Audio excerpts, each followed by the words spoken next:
about new releases and prepping for new releases. We know you have a book coming out very soon. Is that the new Wicked book that's coming out, or what is it that you have coming out? No, actually, Wicked Fallout came out in the summer. Okay. So I don't have an imminent release. I'm writing right now. The next book, Okay. yeah. So Okay. the next book I will query, and if not, then I will indie. So. Okay. Gotcha. Awesome. And I will chat with you a little bit about writing thrillers. And is the Wicked series, is that, you consider that adult fiction then? Yes, it would Okay. go more towards adult. There's a Okay. story behind that. Yeah, technically the first one's mature young adult. The second one is very adult. Perfect. We'll talk about that then. Yeah. I'm actually writing thrillers right now as well. I just signed on with a publisher who only wants thrillers from me, and I'm like, Nice. but I want to write horror too. It's like, no. So Oh, I'm horror's going so into great though. Come all on. thriller mode. You could do a thriller with like, hints of horror in there. Well, it's gonna have to be because I love horror. So Got it. Me too. Can we All talk a little right. bit about the querying process too? Since Jason, you just finished that, I'm still in the middle of query hell. Katie, And Kelly, you said you went through it and then decided to go indie because of it. I've queried. It's technically 3. I'd say more. It's 2.5 books because the one I threw out like 30 just to see. But yeah, I have a nice stack of rejections. I'm looking at around 160. wow, nice. That's Well, we, will weird. talk, Wrenching though. we will talk about that too, Katie. So let's Okay. talk about queries, and we'll talk about rejection letters and things like that as well. That'll be fun. Can we talk about, because the struggle is always when people say to you, well, who are you published by? And then if you say indie, then there's always that pause of awkwardness. It's like, Yeah. oh, well, then you're not really published. So Let's- that kind of, So we'll talk subject. about indie stigma for sure. yeah. It That makes it sounds even good. more fun when you have a sister who's traditionally published Big Five and you're still indie. Oh, Katie, Oh. just relax about the sister, okay? I know it makes Guess you what? triggered. She agreed to come on our show in January. Are you shitting me right now? I'm not shitting you. I just talked to her. Dude. What does your sister write? Middle grade. Okay. All right. But how come she can't help you then? It's a totally different set of people. I've heard she's evil too. She's I'm- not evil. She's a born marketer, though. I swear to God, she got the gene to be able to talk to anybody and everybody, and I didn't. So I have best friends who are Big Five published and who have been like, here, my agent wants to see the query. And in the end, if they don't want it, if that's not the book they're looking for, then it doesn't matter. The introduction doesn't matter. So they've been like, it's really great. Send me something else. Give me 60 seconds, okay? I Yeah. just heard the kids arrive, so I'll be right back. okay, Yeah. no worries. Yeah, I've got the professional jealousy, and you know how it happens when it gets together for the holidays and stuff. What do you write? Your sister writes middle grade. What do you write? Yeah, she writes middle grade. I write mostly that new adult, area of paranormal, so urban fantasy, paranormal romance, a little bit of thriller in there, but not much. Love suburban fantasy also, obviously. So it's great. And it's really not young adult, but it's really not full adult either. So it really falls into the new adult market. But I hate calling it that because people really still either go with one or the other. Well, what's wrong with it being adult if they're 18 or older? True, but then if I say they're adult and then they complain, well, they're acting, the character isn't acting as adult as I would expect them to. Ah, gotcha. So, I hear you on that one for sure. yeah, and I'm right in the middle of querying. I've hit the 30 query mark or the 30 rejection mark on my latest, and I'm kind of debating on what the plan for that one's going to be. Oh, you need to keep going. Well, what I'm thinking of is people like trilogies. So I have already started the second book. I figure if by the time I've written the third book, I don't have anything, no bites or anything, I'll just release them, 1, 2, 3. Perfect. That's all you can do, right? Exactly. The best plan. A friend of mine, she's hybrid, but she's self-published 40 books. And she's like, and I still can't make a living. And that's because they don't have series. She goes, they have to be a series. And it's usually 5 to 6 books in the same series to start making, a decent income coming in, assuming you can get an audience, of course. But, you hear all these different rules and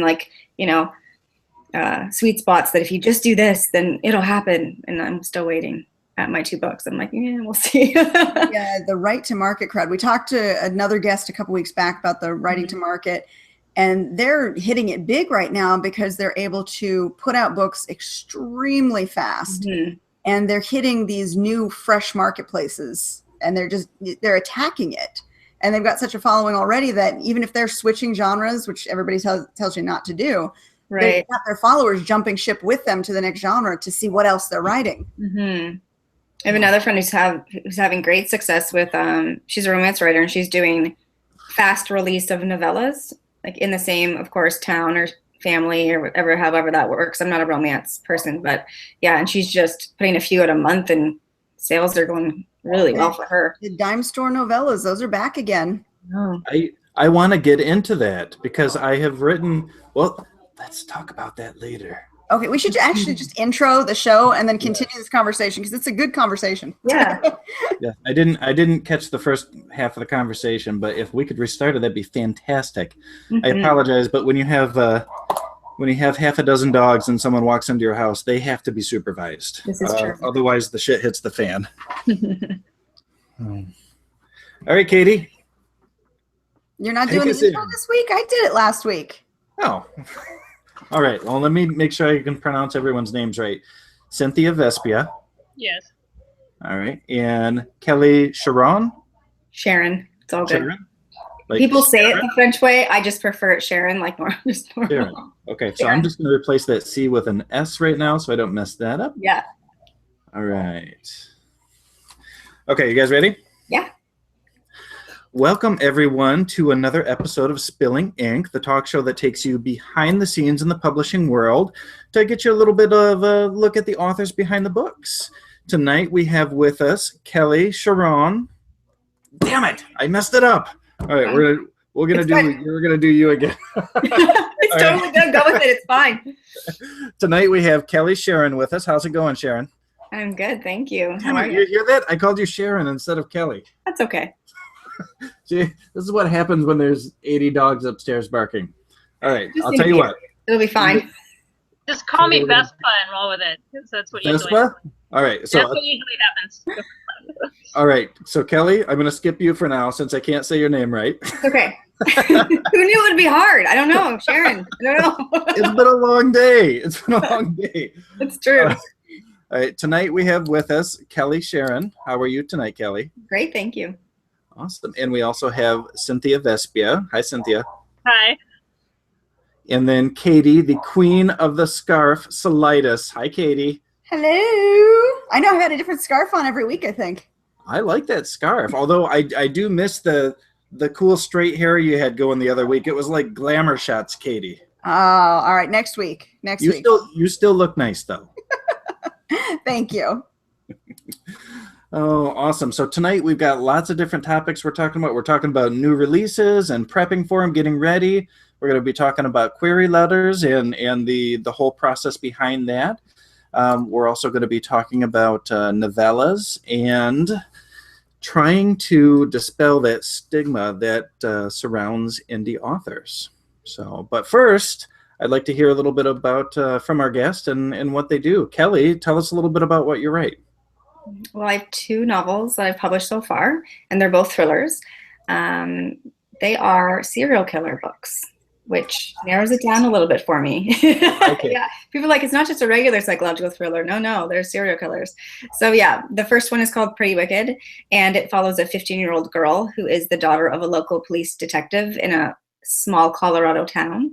And she decides to learn everything she can from her father and do some very naughty things, trying to get away with it. So that's book 1. It's really fun. And then, spoiler, the book 2 takes place 12 years later. I know. You don't want to spoil it. But if you read a little bit back of the book, you'll know that takes place 12 years later when my main character, Ryan, is in jail. And what she's going to try to do, sharing the point of view time with a forensic psychiatrist, to see if she'll, qualify to get out of prison on a technicality. So it's pretty fun. So your main character is Ryan, you said, right? Yeah, Ryan Yeah. Wilkinson. Okay. All right. So Ryan's in prison because Ryan was very, very bad in book 1. Now, That's right. here's a question for you. She's our main character through book 1, right? Yeah. But she's also a bad guy. But in the book, is she a protagonist or what is she? How do you set her up? She is the hero of her own story. So in her mindset, she has her reasons, she has her motivation, she knows best, she thinks she's smarter than everybody else. And so for me, she is the protagonist. I mean, for a lot of people, they would say, how can that be? But, you know, people have done it before. I thought of Wicked a lot. Okay. And, you know, people think of, you know, the villain, but I'm misunderstood. And let me tell you my side of the story. Well, I wanted to tell the story from the villain's point of view, and they're not misunderstood. They are just as despicable as you would imagine them to be, because I thought, you know, that's a little bit of a different angle. And I wanted to play with that. You know what I immediately thought of, and you may or may not like this. I love it, but what I first thought of was Dexter, which is a Showtime show. And if you haven't seen Dexter, it is very gruesome, very graphic. Who but has not seen Dexter? My What's God. that? I said, who has not seen Dexter? Come on, the best. There are people out there. Katie, Come on, people. dude, Dexter is on HBO now, or excuse me, it's on Netflix now, I believe. So Good. it is a phenomenal show, amazing writing, but the same kind of character where he's a bad guy, but he's also kind of not. So I really like that. Here's the distinct difference, though, that I had between that, because of course I love Dexter, but Dexter doesn't want to be the villain. He tries to do, if he has to do the bad things, he has his code, and he, you know, goes after the bad people. So he, you know, has a bit of more of a conscience. If you're looking at my character, she'll agree that a lot of people would think she's the villain, and she's okay with that. So it's a little bit different, I think. Yeah. Okay. Awesome. I like it. We're gonna get back to you and talk a little bit more about your stories here in just a little bit. But Cynthia, could you introduce yourself and tell us a little bit about what you write?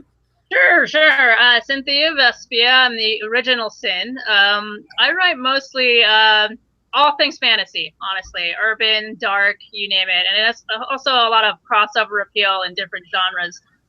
I've thrown in comedy, romance, drama, magic realism, all of it. My latest release came out this past summer, right on the heels of Wonder Woman, and it was my own superhero named Karma, which was actually, she starts off as a fashion model, and then she winds up discovering that she has these latent powers, and I have a whole world there with different supervillains and superheroes that you know, it's a popular thing going on right now, and I just wanted to be a part of it. So that's awesome. Now, when you started writing it, were you looking at the market and saying, okay, you know, this is a really popular genre right now, people are liking this, I'm going to kind of write for that market? Or were you already planning to write that and it just worked out that way? It's really weird. Honestly, this story started out completely different. It was going to be about female private investigators. And then the superhero theme started coming around, and I said I wanted to be a part of that. And it took on a completely different life of its own. And the character herself changed, because I had her as, you know, this Caucasian blonde, and she morphed into, and actually the characters of an Indian heritage that I wanted to explore, you know, some different racial stuff going on there instead of the usual archetypes that you see all the time in the superhero vein. And I've been met with some really good reviews on that aspect, that I've represented them in a different light. So it's been fun to write. I've gotten tremendous feedback from it so far. One of the things I wanted to touch on, though, because Kelly was saying she actually was writing about villains, I love writing about villains, so I always give them their own proper place in it. And in this series, they seem to have taken over from the hero, which I wanted a balancing act. I didn't want them to actually take over, but it did give me an idea to do like a spin-off of their own story. So that's awesome. Now since we've been, you know, we talked about Dexter a little bit with Kelly, but have you read, and Katie's going to roll her eyes at me because I'm totally a fangirl for this other author, but have you read the book Vicious by V.E. Schwab? I have not. I would, you know, as authors, I feel like our reading time dwindles with the more books that we try to write. So it's tough, but Vicious is a superhero story, but also not. And I think that the way you're describing what you enjoy and what you write, you would really dig that, because it tells the superhero story and the supervillain story a completely different way. So I think you would really dig it, and I can appreciate that. And that was my approach as well, because I didn't want to do, you know, it's not a comic book. It may be in the future. I've got my eyes set. My tremendous sweet. my tremendous cover artist, I'm gonna get back in to actually do a comic book version of it when I can. But yeah, I didn't want to approach it in the same comic book vein because it is a novel, so you can get into the mindset a little bit more. And I think that's where it lands into the villain actually having their own personality traits that come out. And, I call them the Sin Squad, and their powers are all based on the 7 deadly sins. So. Okay, that's awesome. I like it. That's so interesting. I'm on board with that. Yeah. You had mentioned possibly having the, you said no comic book, but what about graphic novel? Yeah, that's actually what I meant in terms of that whenever I do it to come out and do the whole storyboarding and get the artistry down and stuff like that. So. Your cover art is wonderful. You did send that to us, right? So we can flash it up on the screen when we do it. Yes. Yeah. So I hired a guy to do. Normally I'll do my own covers just through Photoshop, but this time I wanted that representation of a comic book character.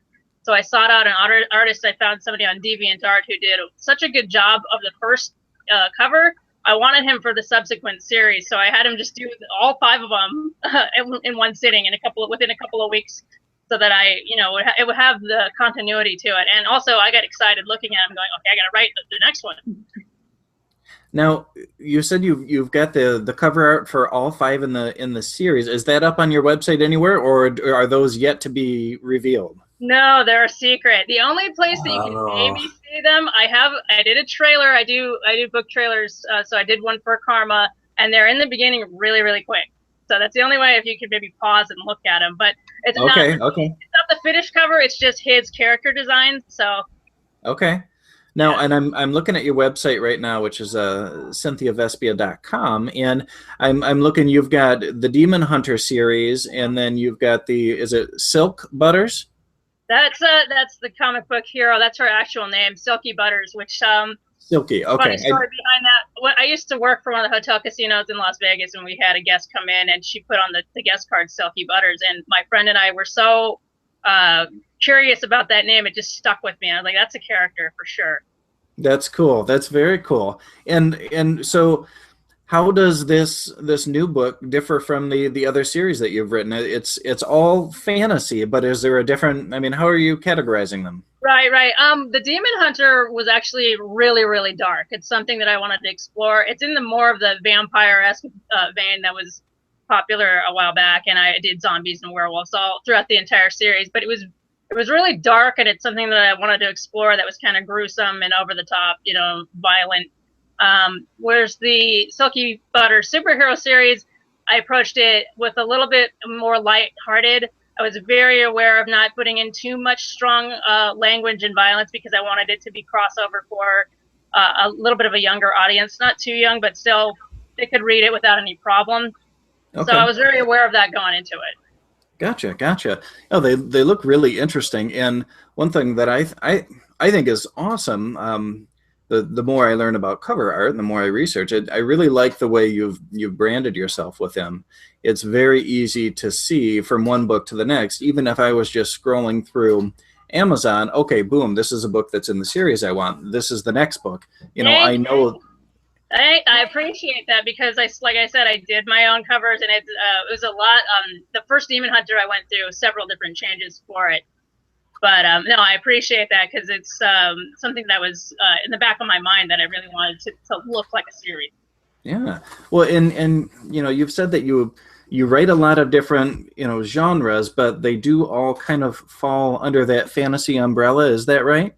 I tried to narrow it down to that genre. I guess you could call it speculative fiction, but nobody ever calls it that anymore. So it's mostly it's magic, it's superpowers or whatever, but it's all stuff that maybe could happen in reality, but has a little bit of touch of weirdness to it. I read Dean Koontz is the author that inspired me to write, and his novels have a little bit of that same thing going into it. Yeah, and I always and I'm not the one that came up with it, but I like to call it magical realism. So right. It's real life, but it does have just a touch of the paranormal in it, maybe. But no, that's really cool. And I was asking about the fantasy umbrella, so to speak, because I just signed on with a publisher a couple months ago, and one of the things that they kind of nailed me on is that I wrote in too many different directions, and that it was inconsistent. People didn't know what they were going to be getting into when they read the next book. So yeah, so I think it's good that all of your books at least have kind of that common magical element, at least. I became conscious of doing that recently, because I felt for myself as an indie author that I was doing the same thing, going in a lot of different directions, and I wanted to narrow down my own readership. But what you were just saying about the publisher is one of the reasons that I've stopped, and you guys are going to get into this in a minute, why I've stopped querying or even approaching agents and publishers, because I write what I want to write, and it doesn't always reflect on what's popular in the audience or in the publishing world, or what they're after, or so forth. And so my ideas come to me so randomly that sometimes I can't narrow them down, and I just write what I write. Like you see a lot of it's contemporary, that has nothing to do with magic, and that was some of my earlier work. That's something that I really would love to touch on, though, because you mentioned about querying agents and you write what you want to write. Sorry if I interrupted you. No. There's no if about it, Katie. You interrupted her, and it was rude. I know. I'm sorry. Bad Katie. Bad. No, but here's the thing, though. Depending on if you're going with a traditional big 5 publisher and querying agents, or whether you're going with a small press publisher, a lot of them are just trying to follow trends. Mm-hmm. If you're going with a big 5, you've got a 2-year lead time before that book ever sees the light of day. How are they forecasting what's going to be popular in 2 years? If you're going with a smaller press, you have a smaller time window, maybe let's say 6 months before you hit the market, but still they're forecasting guesswork on what's going to be popular. Exactly. And this is why I always tell new writers when they ask me about it, I say, don't ever follow the trends. If something's popular right now, by the time you're done writing it, it's going to be 15 minutes ago. So you might as well just write whatever you want, and maybe that'll be the next big thing. Who knows? But then there's also the damned if you do, damned if you don't, like Jason said, where if you do write what you feel like writing and you do cross genres, which I know I do, I know Jason does, pretty much every author I know crosses genres at some point, then you get slapped on the wrist for doing that, because now you're confusing your readers. Well, when I first set out to start writing, I wrote one novel, and it took me like 32 or 34 years to write it, because I was always terrified I would never be able to actually do it if I told myself, okay, I'm actually writing this novel, that somehow my nerves would get the best of me and I wouldn't be able to do it. So it was a bucket list thing for me, more of a challenge. And I wrote that novel, and I was like, okay, oh man, I really love doing this. So I want to write this next one. And I had these ideas in my head, and like you said, they just kind of went in different directions. And I'm like, I don't care. I'm writing because I really love doing it. And at this point now in my writing career, though, I kind of felt like, I'm being more serious about this. I've got 5 novels out there right now. I'm doing a lot of short fiction that's being published in anthologies, and maybe I should put on my grown-up pants a little bit and see if I can be more responsible about what I'm presenting. So signing on with this publisher was fantastic. I'm really happy about it. But what they want is thrillers. They have a wide variety of authors that write for them, but what they want from me is the big suspense thriller, which is popular in its own right, regardless of the trends. So I am having to kind of convert the way I think about things to follow in that direction. And it's a challenge, because while I still love the writing and I love what I do, I've also got to be conscious and responsible and say, okay, well, I know this is what my publisher is going to want, so I'm going to go into this direction instead of spinning out and getting all ADD'd out somewhere in La La Land, which is what I normally do. I wrote a little novella over the summer that I absolutely loved, and it was just a really wacky horror story, which I love to write. My horror stories are they're pretty effed up, I don't know where they're going to go, but it's never good. And I'm looking at this story, I was like, you know what?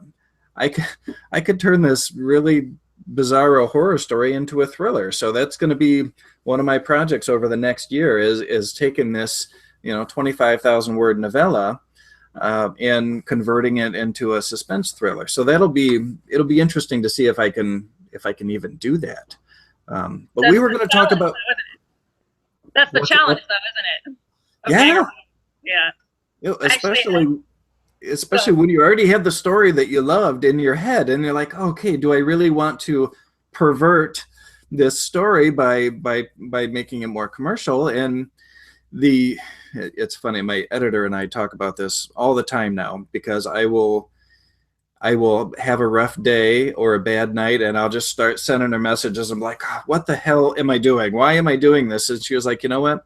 We can do what we love, but let's also be marketable. You know, we also kind of want to pay the bills at the same time, which, you know, is fair. It's interesting that you say that. I was at a writing conference. There's a huge one here in Surrey, British Columbia, in October every year. And what's that? I said BC. I have Canadian citizenship. That was my BC for life. That's right. Straight thugging down here. So I went to the conference, and I actually got to sit down with a woman from Amazon, and she was, you know, one of the acquiring editors for their different imprints. And we were talking about the very thing about having, you know, she's like, what do you write? And I said, I write thrillers and I write urban fantasy. And she's like, well, I've already published in thrillers, so I would suggest you stick with that and not even try to do the urban fantasies anytime soon. And I was like, but, you know, I just went to this great seminar, and this author was talking about how she has multiple things, but her promise to the reader is the same. So whether she's writing romance or romantic suspense or a thriller or a fantasy book, they all have the same, like, you know, key things in it that you can expect to have. And she goes, who is that? And I named the author, and she goes, yeah, she's one of mine. I'm trying to rein her in. She goes, she's doing way too many things. Wow. And so I was really interested in that. And I said, but you look at like Kelly Armstrong and Stephen King, and there's so many authors out there that do, you know, different genres. And she goes, they didn't start out like that. She goes, they, you know, started out in one, crafted themselves for years in that. Stephen King was horror for a lot longer than he ever started to release those other things. She goes, so 20 books was straight horror. So she goes, for you to start out that way is going to be really, really tough. But I mean, I still have it in my mind, like, okay, I have my thrillers this way. I'm still going to try and get an agent and query the urban fantasy, because that can be a separate thing, right? So I think if you're willing to be hybrid, or you're willing to go with different publishing options, then you can have different things. Yeah, the hybrid choice, I think, is something a lot of indies are doing now, because of the ability to get the notoriety of being with a publisher and still keep that freedom of publishing what they want when they want to. Yes. For sure. And I think that for me personally, I'm going to still have my passion projects. I'm going to still write what I want to write, but I'm going to put on my responsible pants, which I'm not very good at. So we'll see how it goes. But as far as querying goes, I want to talk about that tonight. And I'm going to say right up front, I am not an expert at querying. And you know what? Maybe I'll post this. I sent it to Katie. I'll take out names and stuff like that. But I queried one publisher early in this last summer. And 6 weeks later, I ended up getting a reply from them that my prose was weak and needed a serious edit, and then they would consider it. And, you know, after a week of drowning in my own tears, I hired my now editor and resubmitted, and, you know, went from there, and everything's been good. So I have in my life sent out one query letter for a novel, and it ended up going the right direction. And we had a Big Five author on here, oh gosh, a little over a month ago now, maybe 2 months ago now. Her name is Christina Henry, and her story was shockingly similar, only also a little bit ridiculous. She sent a query letter out, and I think it was, what was it, like within 2 or 3 weeks, she was signing contracts, you know, for multiple book contracts. It happens. it was incredible. And but she reiterated many times that's not the way it normally goes. But like we were talking about off air, or at least you guys were, if it doesn't always matter who you know, if you didn't write a book that they want, that publisher's not going to take it. You know, regardless of if it's just phenomenal literary fiction, if they just want horror, or if they just want urban fantasy, you're still going to be shit out of luck. So doing your research and finding the right publisher for your market is going to be super important. But now that I've kind of rambled off here, Cynthia, you said that you are no longer querying publishers. No. Did you query for a long time before you decided to stop? I did. I've actually been writing for 2 decades since I was 18 years old. What? I just aged myself, but whatever. Holy cow. But I actually self-published back when it wasn't cool to do so. My very first book that I ever wrote was a female gladiator story called The Crescent. And I just wanted to see my book in print. So I went through this publishing company, and I had the book made, and I was excited about it. Fast forward to today, that book is actually in pre-production to be a feature film. So wow. I don't know what's going to happen. Hell yeah. But yeah, I mean, I've queried for a long time a lot of different stories. I've got, I think, 8 to 12 books on my website that I finished. The Demon Hunter was actually published by a small publishing house, but it never reached like the mainstream status that I wanted it to. I wanted to be like Tor or something like that. But over this past year or so, I was trying to query my new one. You know, I said, let me try it again, see what happens. And I got so disillusioned with the process that I just said, you know what, it's too much. It's becoming work instead of being fun. To me, I want to write for the love of it, not this is actual work now. I mean, it is work, but I'm losing my passion for it because of all the marketing and, you know, all the pressure trying to find an agent or publisher or whatever. I want to write for the enjoyment of it and to hear from readers. So I just stopped doing it, and I just realized that maybe that's not the route for me because I keep getting the silence or the stonewall or whatever. And I actually have a couple of friends of mine who were with big houses, and they broke away from big houses and went indie, and they told me it's a lot better off. You're a lot better off for it. They don't really do much for you anyway. So, I mean, if they're going to tell me that, and it's easy for them to say because they already have a platform built, but still at the same time, it was worth listening to them, their 2 cents about it, because I'm tired of beating my head against the wall with these different options and avenues and trying every little thing and just not getting it. So I'd rather just write what I want to write, publish it, gain my own audience, and see what happens from there. Well, it sounds like you kind of have your own platform built, and I don't know what your readership is like, but you have a lot of books on here. You have a beautiful website, beautiful cover art, and I think that if you can do it, if it doesn't drive you nuts having to do everything yourself, then just do it. You know, right? But we're all a little nuts to actually want to be in this field and try to think we're going to make any money out of it anyway. Yeah. But that's where I say, you have to love it to begin with. Nobody goes into writing to become, if you're like, I want to become a world famous, successful millionaire author, go do something else, because it's not going to happen for most of us. So okay. I'm just saying, I write because I love it.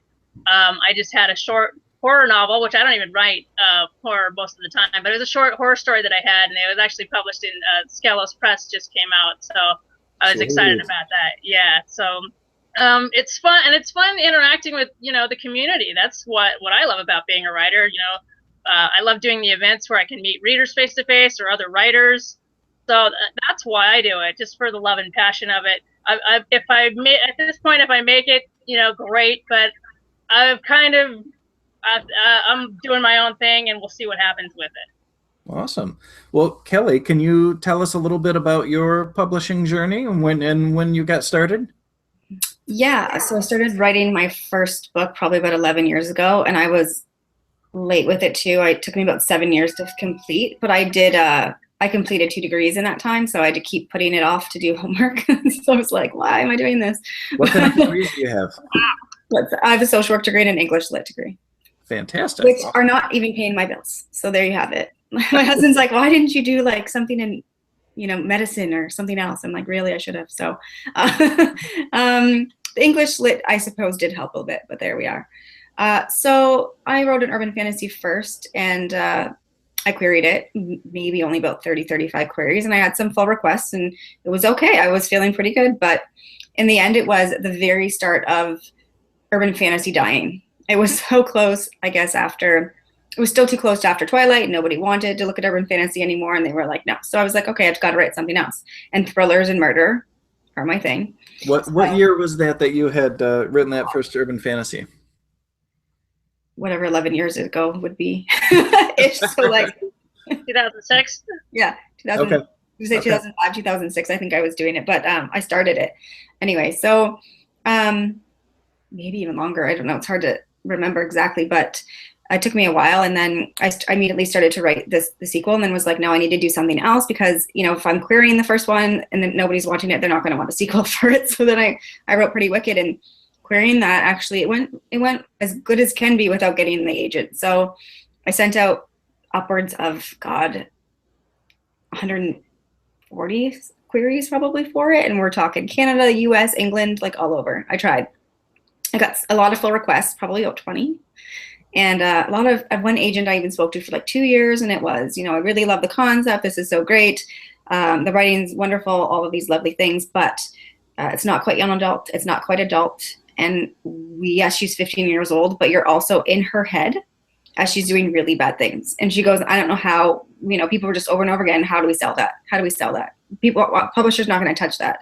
So then it was a lot of, you know, send me the next thing. So it's just a lot of that. So it was like not the worst experience. It was still, you know, there was hope there. So some of the people are on a list, I'll send them something else when I have it. But I wrote the sequel to it, and I felt like that could stand alone. So I thought, you know, I'll throw a few queries out there to people who are interested in C. And, you know, a few people were like, you know, we still love the character of Ryan, but your alternate point of view of the forensic psychiatrist, you know, I'm just not feeling a connection. That was like, you know, the lingo, just not in love with it. Just not, you know, for me. So, you know, and I loved it and didn't want to totally overhaul it. So I put it up myself. Why not? That's awesome. And how has it been performing for you? Are you happy with how it's doing? Oh, it's hard. You know, the sales are trickling. It's not, it's hard to get exposure. It's a niche within a niche. You know what I mean? It's already like when you have horror thriller-ish type of a book, it's already limiting your audience, and then further limit that with serial killers, I find. Because I've done a lot of Indigo and chapter signings and different things, and then people come over and they're like, oh, it's a thriller, what is this? And as soon as I say it's a serial killer book, most of them are gone. They're like, oh, good luck with that, and they walk away. So it's like, oh, okay. It's hard. I'm still exploring and trying to tap into where my readers are.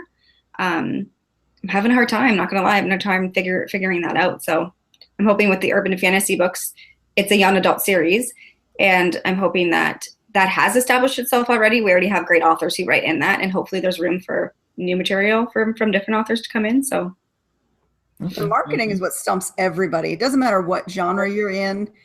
When it comes to the marketing, you almost feel like everything you do is wrong.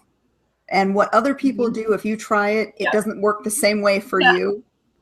So it's a lot of just throwing shit at the wall and hoping something sticks.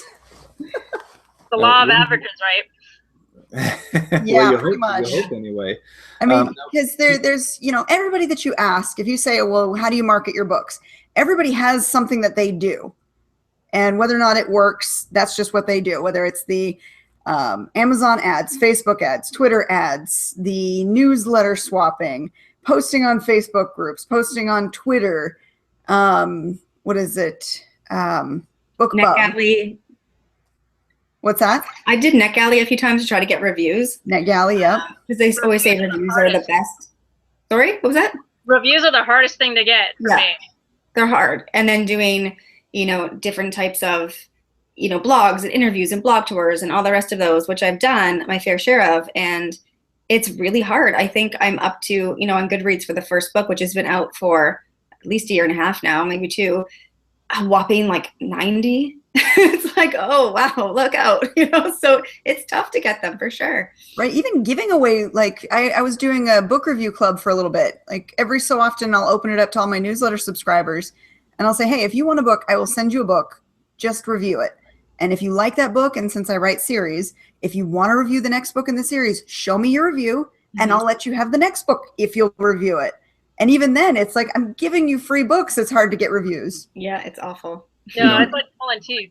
You send out I did for my new and Karma, I did a bunch of Facebook events, which was fun, and it gained me a lot of new followers. And I would run contests to, send out the ARC for reviews, and I got maybe 3 people who did it, as opposed to like the 20 who actually won. So, you never know.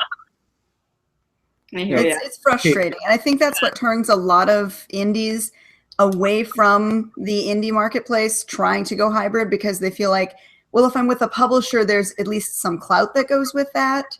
There's some kind of marketing help, may not be much, but there's something. Like if you do get a big 5, they do have a publicist who can get you into events. They do have some marketing to get you into, maybe a magazine or whatever that you might not have access to.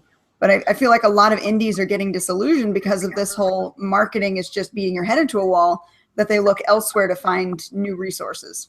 I think the key there, though, with the traditional publishing is they don't, unless you're a big name already, they don't put a lot behind you. Maybe in the beginning, but if you're not going out there and still doing your fair share of marketing, you're not going to see the returns that they want, and then they're going to just put you on the side. Because they need to focus on the people who are already making money for them. So, you got to market no matter what. And like you said, it's beating your head against the wall. For me, it's always like when it first comes out, it's got a lot of steam, and then it just for some reason something happens and it goes off the rails. So I don't know. It's tough, and we've spoken to both traditionally published authors and indie authors that are either doing great or not well at all, and so many different strategies. We had 2 guests on last year who kind of specialized in doing either Facebook ads or ads on Amazon, and both of these 2. And they told us their numbers on the show are making over $250,000 a year with their books. They're making a very respectable income. However, I was just gonna say, caveat to that. Try and use their plan, and I don't know how much are you spending. My husband had a really good point. He's like, they can make $250,000. Are they spending $210,000 to get that? Well, we don't know those numbers, that was my question. And what Rick had told me, one of the authors, is that, and I don't remember what the other had said, but what he had said is that he usually spends between $1,000 and $1,500 a month on advertising through Amazon. Now, my financial situation isn't going to be the same as Kelly's or Katie's or anyone else's, and I know that personally I can't gamble with $1,500 a month and still be okay, because not only is my wife going to beat my face in, if I spend that money and I haven't done my ad just perfect and my research just perfect, it's not gonna yield that return, and then all of a sudden it's like, holy smokes, I'm way in the hole here. And I know that Katie and I went back and forth trying to try this method ourselves, only a lot smaller budget, and I didn't have any luck with it at all. I didn't see any kind of change in sales. I know, Katie, I think that you said that you saw a little bit of an increase, didn't you? Yes, but I was going to mention there's other factors too that they don't necessarily talk about when it comes to creating the ads. Yes, they'll tell you what keywords you should look for, maybe how much to budget and who to target. But what you also have to take into consideration is when people do finally click that ad and get to your page, what are they seeing? Is your book cover something that's going to draw them in? Is your ad copy something that's going to draw them in? Do your reviews look good? There's so many other little factors too, that just getting that one click and getting them to your website doesn't always mean you've made a sale. Yeah. And that was kind of the one factor that nobody really kind of predicted and changed up, depending on whether you were doing the ads, Jason, or I was doing the ads. That could change the difference between what was a good ad and what wasn't a good ad. Yeah, that Amazon landing page, it's got to be phenomenal. And I'll tell you what, I wish I had a little publicist inside my brain that was able to direct me on what things to do and where to go and what to say, because I really think that as an indie author, you have to be an expert in everything, or have friends that are experts in it all. Part of the reason why hybrid is looking so great to me is because I love the freedom and the control and accountability to just do what I want, when I want, write what I want, everything timeline, not waiting 2 years, all of these great things. But on the other hand, as you know, before we started this, I am not a tech savvy person because we had some issues with me even getting on here tonight. So tech things are not my forte. And I'm lucky to have a group of friends who have, you know, indie published before and or tech people. And so they were able to help walk me through, and I've paid people to help me with things. And the stress of it, to do all of it yourself, is really hard. I'm almost rather at a certain point relinquish some of these, you know, control, like the cover and, you know, certain things about editing and things like that, to have it be somebody else's problem and just be able to write. Because as you know, Amen. Yeah, as you said earlier, like, I just want to worry about the writing. I don't want to worry about querying. But I'm kind of the opposite, where I'm like, I don't want to worry about if it's, I've had issues with Amazon. I've had issues with it, you know, loading properly, with the right file being attached to the right book cover, like all of these things that are just totally stressful. And like you said, yeah, we don't, Big Fives, you know, if you're a smaller author for them, you'll get a publicist and marketing behind you for about a month after your release. And then after that, it kind of dwindles unless your numbers are good, and then it'll hang out for you. But yes, it does give you more clout. Like, you know, we all know there's certain people who will say no to us because, you know, reviews in magazines and newspapers, for example, because they won't even look at indie. If you're not properly published properly, same goes with being in a contest. You know, certain ones are open to, you know, real published books only. And so it's kind of tough, you know. I love so many aspects about it, and I won't stop doing it on my own, but I mean, I'll take the help. The other thing we talked about too, right before we went on the air, Cynthia, you were asking me about Phoenix Comic-Con, and that was something that, you know, yes, you can get into as a vendor and you can have a booth there, but to get on panels and to be able to do speaking engagements, which can bring you new readers, requires a publicist. It requires somebody else to make that connection. They don't want to talk to an indie by themselves. Well, I was going to say, you know, they call us starving authors for a reason. So, I mean, to me, if you're going to put out that kind of money for advertisement or whatever, I would say, why don't you find a reputable publicist who can do something like that, that's going to actually maybe garner more attention than maybe someone sees your ad on Facebook, because we all know Facebook's finicky anyway. So of what they show advertisement wise. So I mean, if you're going to actually put out the big bucks to do something like that, I say get somebody who is in that field who can actually, you know, promote you, like Katie was saying, and get you on those big panels in those big conventions, which that's my bread and butter conventions, the Comic Con. So I mean, that's what I would do. Oh. Now, Katie, we kind of skipped over you with your querying process. I saw just a few days ago that you had posted it was one of these challenges where post the first 7 lines of your work in progress, which I actually thought was a lot of fun. I like that little challenge. And I saw that you posted the first, you know, dozen or so lines from the second book in the series that I know that you're trying to get published traditionally. So what has your query process been like? How is it going for you? What are you doing? Well, I used Query Tracker because I'm naturally forgetful, and I would hate to query somebody twice and piss people off, because they all talk to each other. If you follow any agents on Twitter, you know they all talk to each other. New York publishing is small. Yes, yes. And so I use that to kind of narrow down who I should be querying. And I think right now I'm up to 30 on rejections, so not doing so good. That's not bad. That's not bad until you reach 300. But my goal at this point is, and I said this before the show started too, I know people like trilogies, people like series, and I'm a series writer, so that's not an issue for me. First book is done, second book is about halfway written. So if by the time I get the third book written, and if I'm still not getting anything, any bites or any possible contracts, what I'll do is I'll just publish it myself, and I will do, you know, quick release. I will do 1 book a month with a marketing plan and all that ahead of it.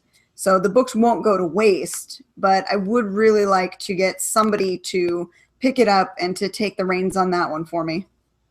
Yeah. Katie, now I'm so curious because you said you write series. So did you plot the trilogy ahead? No, I am a total pantser. I am a pantser at heart, and I'm doing my my series is a 5 to 6 book series, and I'm struggling going, I should really plot all this.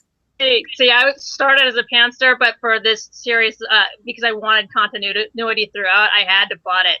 Mm-hmm. At least little things that I wanted to drop hints for. I like to write to-do lists for my characters. So it's not necessarily a plot, but I have goals that I want them to get to. And on the one series behind me, it's 6 books, and it wasn't hard to get through all 6 books to write it because I knew ultimately where the character was going to end up, and it was just little steps along the way to get them there. So I do have a to-do list of what I want in this current series to happen, but I haven't quite got there. I haven't figured out which one goes in which book. So in mind, you knew that like for each book has to have its own individual arc and then your series arc. So you kind of had that even though it wasn't fully written out for you. You just knew intuitively like what each book arc was. Yes. You're impressive. I have the ideas all floating around in my head. And it doesn't mean that they're going to stay exactly as I planned them. Right. Because they always change. I may want the character to do one thing and then get halfway through the book and go, no, this isn't going to work. I have to figure out another way around it. And what do they call it when you, gosh, the words are escaping me right now. It's not a plot, not an outline, but when someone goes through and takes all the major points out of a book and writes them down for you, or all the characters, it's something about it. It's not is it a Bible, a series Bible, something like that? That's a TV. What? The Bible is actually is a TV reference, but I know what you're talking about. Yeah. Well, see, and okay, so here's my problem. I'm a pantser, but I want to be a plotter. Like, I feel like it'd be so much more efficient if I knew what was going to happen. But what happens is I will plot stuff out, and then not only will I not follow the plot line, but I will go in the opposite direction, and I don't know why. I don't know if there's like a rebellious teenage muse that's talking to me that just wants to fuck up everything I'm trying to do, or what? Because you already know that story and you're bored. So you're like, what's more interesting? I already know how that one goes. Let's see where this one goes. That's exactly right. Once I write the outline, it's like it's finished, and I don't. You've already done it. You already know how it goes, and that's my struggle: is to stay on track, even though you know what it is, and it's not as exciting to discovery, right? Exactly. Like, all right, I'm gonna make a checklist. Give your character a to-do list. That way, you're not hard outlining. You're not writing yourself into a corner, but you know what your character should do.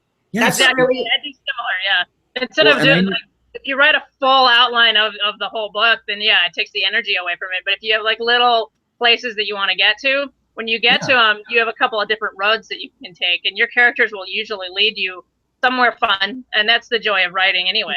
Yeah, well, and I need some dedicated fan to go through and read my books and like write down all these important little plot points that I might forget. That way, when I'm writing the next one, I can just glance at them and say, "Oh yeah, well, he already did that," or "He already said he hates lemons, so I can't." You don't have a notebook? The notebook that you keep on the side, whether it's a physical one, like I have to have a physical notebook as well, and I also have spreadsheets and different things to keep track. But it's like I start a new character, I will go. There you go, and I will go and I will write my show notebook. New character's name.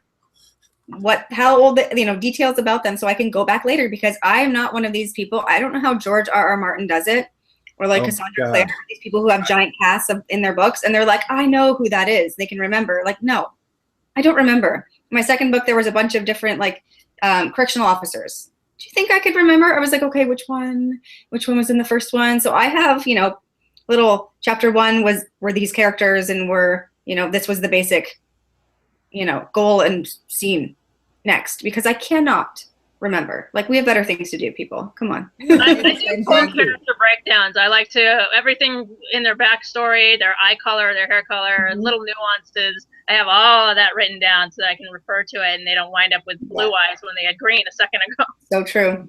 Well, and see, I have a good friend. Her name is Amber Dorn, and I think she writes under Amber Jager, and she is a plotter, and she is a meticulous note taker. So she turned me on to all these different writing worksheets online where you've got scene charts and character charts, and exactly what you were just describing, Cynthia, where you actually will script out everything about this character. That way, when you're writing, you can reference that and know exactly where you're going.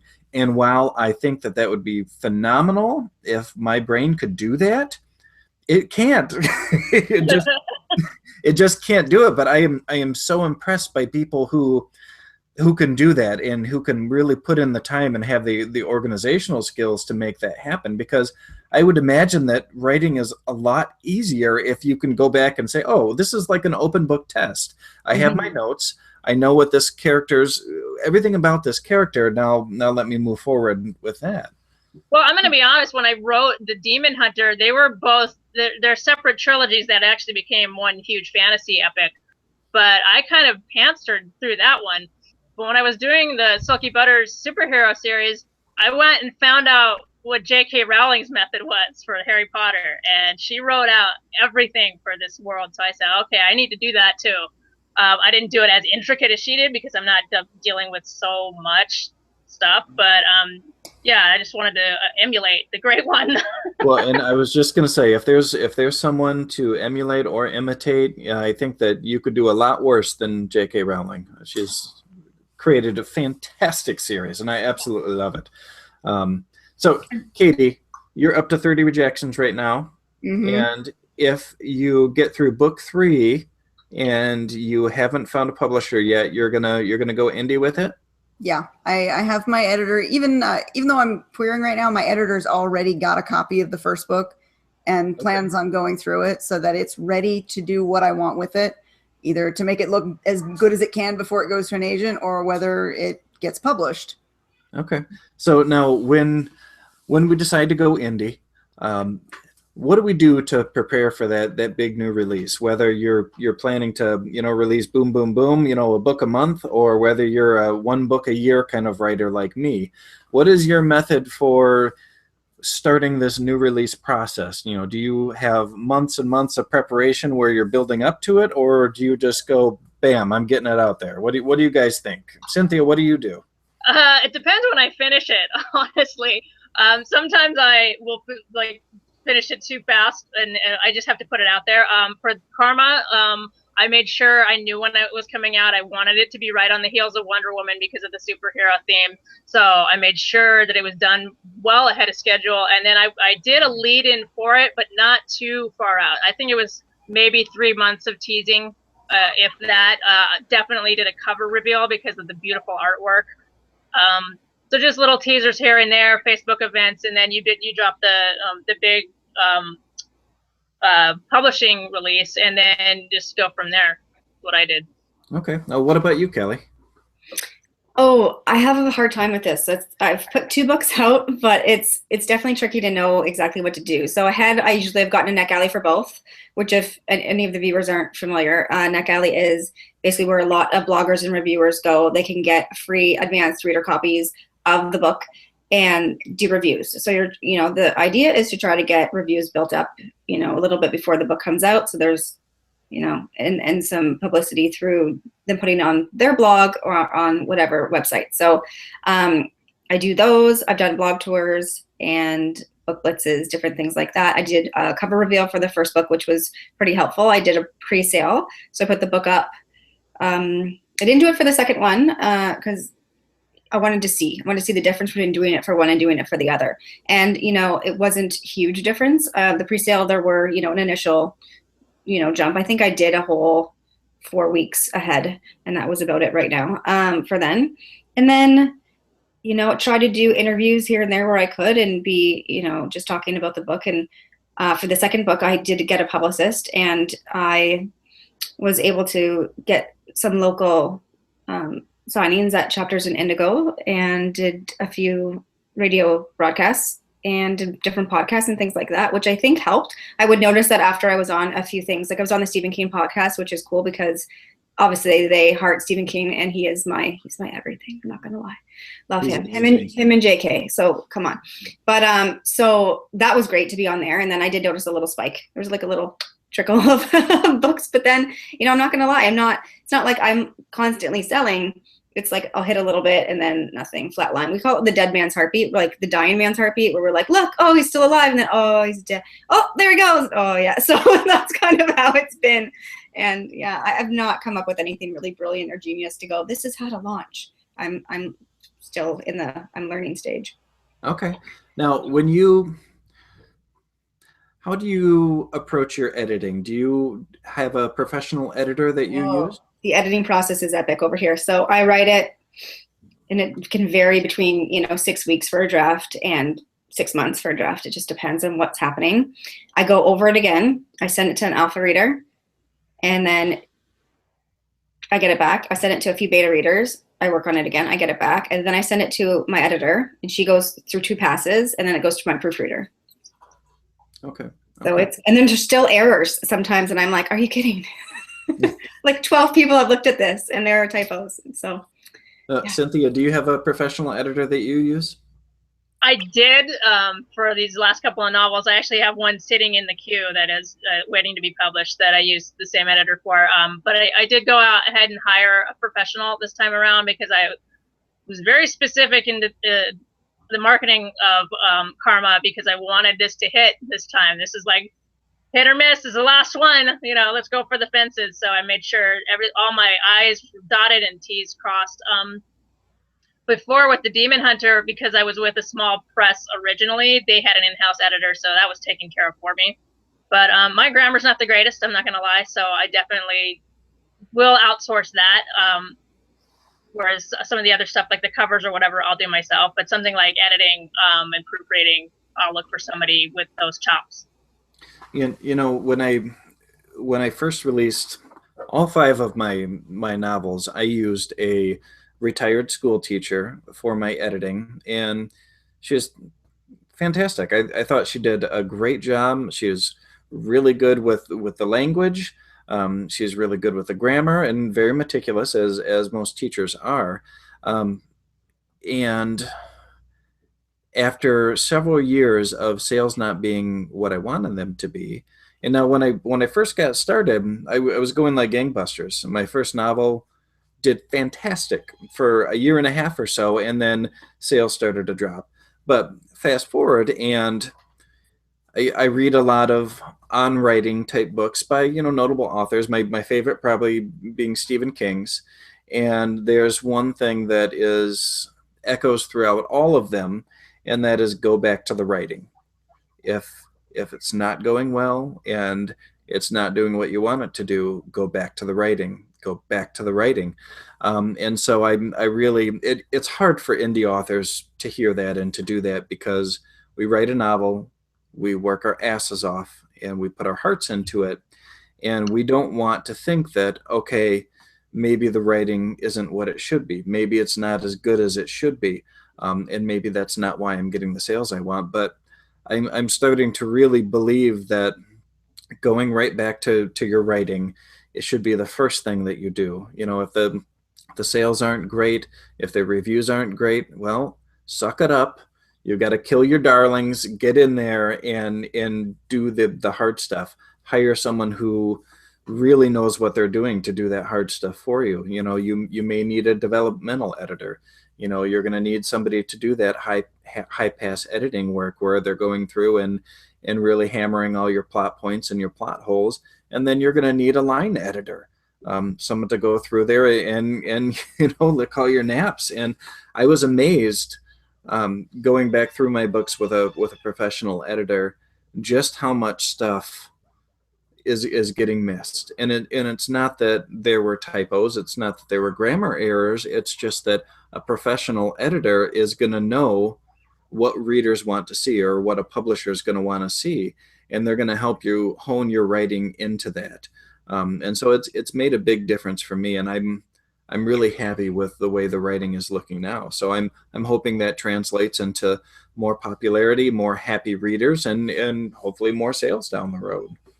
It's tricky though, because I mean, I'm fortunate enough that I did go through all those professional stages and paid and did all of that. And the reviews that I do have, the small reviews I do have by strangers through whatever, they're great. Like, they're good reviews. I have a 4.11, I think, on Goodreads. Like, it's all right. But getting exposure is the hard part. So I know what you're saying. Like, if you don't have a great product, then the word of mouth isn't going to be there, and there's going to, be issues with it. But I still think for my friends who are Big Five, who have all of the professional everything behind them and have even marketing, and they still can't seem to quite budge through a certain extent and get sales.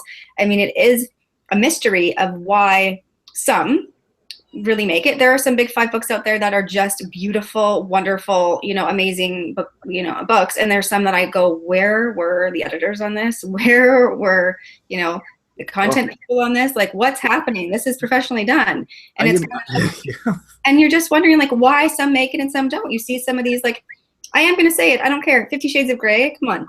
Yep. I didn't really read it, but that thing was not good. You know, when you look at it from a standpoint of art, from what I understand, sentence level and things like that, it was not good. Somehow that blew up, and lots like it. And, you know, people who are indie make tremendous amounts of money on similar things or on romance or whatever else that's happening. And the content and quality, you know, aren't always the greatest, but there's something in there story-wise or something in there that's captivating people enough to make them go. So, like, you know, it's one of those things where, is it the content of the story? Is it the storyline versus, you know, how wonderful the art is? There's an element of luck to it too. That's exactly what it is, Katie. And that's something that I think that it's also really difficult to hear, is that luck plays a huge part in this.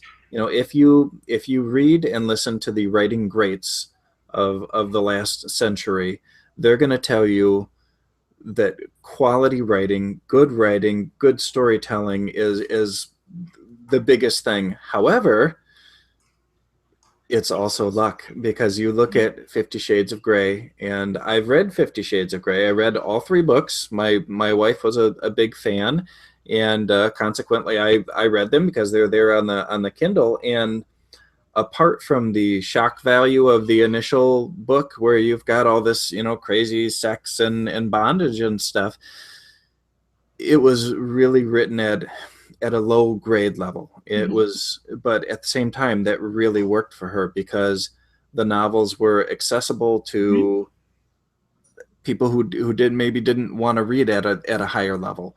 And she got really lucky and ended up making a boatload of money. And so I commend her for that. But, you know, I think that we should focus on quality, but damn, if I stumbled myself into some good luck, I sure as hell wouldn't complain about that. You know, I am reading, actually, I just returned it to the library because I couldn't stand it, a novel, and I'm not going to tell you the name or the title, but he is a New York Times #1 bestseller, a thriller novelist, and I'm trying to read as many as I can because that's what I'm writing now.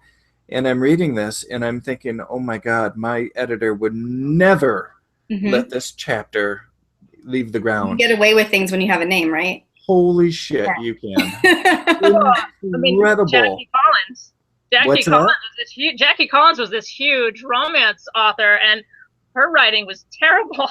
Every other line was he said, she said, he said, just on and on. But, you know, she had a name, so there you go. But it also goes to the point of, like, I consider myself, I'm a much better storyteller than I am a writer. I am by no means going to be like, I'll accept this award, thank you for my craft. Like, it's not where I'm at right now, and that's fine. But people say, you know, I'm a good storyteller. They like where the story's going. It's very interesting and things like that. But I'm not, you know, under any illusions that I am F. Scott Fitzgerald or somebody sitting here, you know, Hemingway sitting here and telling you about the great, you know, novel that I'm going to write. It's just not the way that it is. And I know there is something to be said. Like, I loved Twilight when that came out because she captivated me. People rip that apart and say there's issues with, you know, it wasn't, you know, wonderfully written. It was to me because I didn't stop to pay attention to what she was writing. I was so immersed in the story and what was going to happen next. And that's why it was so popular. So she created characters that people could fall in love with in a story that was really enjoyable for people. Exactly. And for me, that's what it's about. So I don't, you know, if I'm not the best writer, that's okay. Yeah. I just want people to enjoy my books. People to love me. That's the thing, isn't it? And that's the sad part of being an indie or an author in general, is you put your heart and soul into writing this story. If nobody reads it, you know, it's kind of a letdown. You want that feedback from the readership. So, I mean, I think we all got to pull together for each other and promote within, because I think a lot of it is who you know within the industry. I was talking to somebody who was telling me, they're telling me you don't write romance, but you should try to get into that anyway, because that's a huge community and they all pull together and help each other. So, yeah. And I think that the indie community, we say this over and over on this show, is fantastic for trying to help each other. I think that, you know, some of us have really made it, and I really try to put extra weight on what they're saying. But at the same time, and we've even talked about this on this episode, that those methods don't work for everyone. what works for Cynthia might not work for Kelly or Jason or Katie. Our books are going to sell differently. Our fans are going to respond differently. But having each other's backs, I think, is very important. What I'm doing right now, I signed on with a small press publisher. And so I'm not going to have big five backing. I'm not going to have big marketing dollars. But what I am going to have is a team of people who are passionate about what they're doing and about what I've written that's going to help try to push me forward. And I think that as a community, that's what we all need to be doing. We not quibble about stuff, not get into drama or any of the little Facebook politics that seem to pop up every other frickin' day. Is just get behind each other and say, hey, let's make our readers happy. Let's promote each other and let's, be positive about it. There's such a mentality that we're in competition with each other. And the fact of the matter is, if I read an urban fantasy book, I read many urban fantasy books. So if I like yours, I might also like, the 2, 3, 4 people next to you. So, I'm really with you on that and I always promote other authors and friends of mine who are writers, and there's room for everybody, I think so. Well, actually, I think me and Katie need to share a table at the next convention because our writing's very similar. So. Oh, definitely. When's the next one coming up? Don't even know. I'll have to look at the calendar.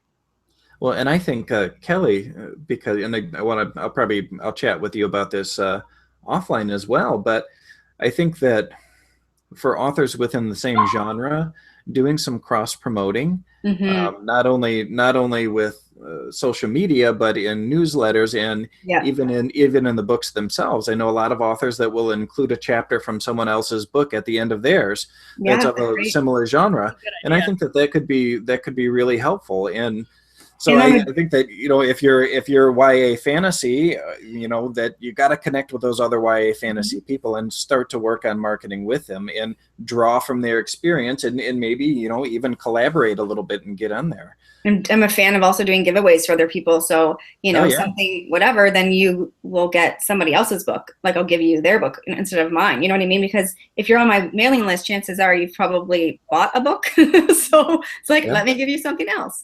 So Speaking of books, Jason, I see behind you, there's a book on a stand with a girl, and I see the word night. Is this your book? Yes, The Dark and That's Bank. gorgeous. I have to tell you, I was like, there's something night, and there's like a woman in a green mist, and whatever it is, it's wonderful. So I was like, oh, what's that? I appreciate that, and my wife actually did the photography for that book, and because we love the model and she's a good friend of ours, so we sent that to the cover artist and she worked with it. But very cool.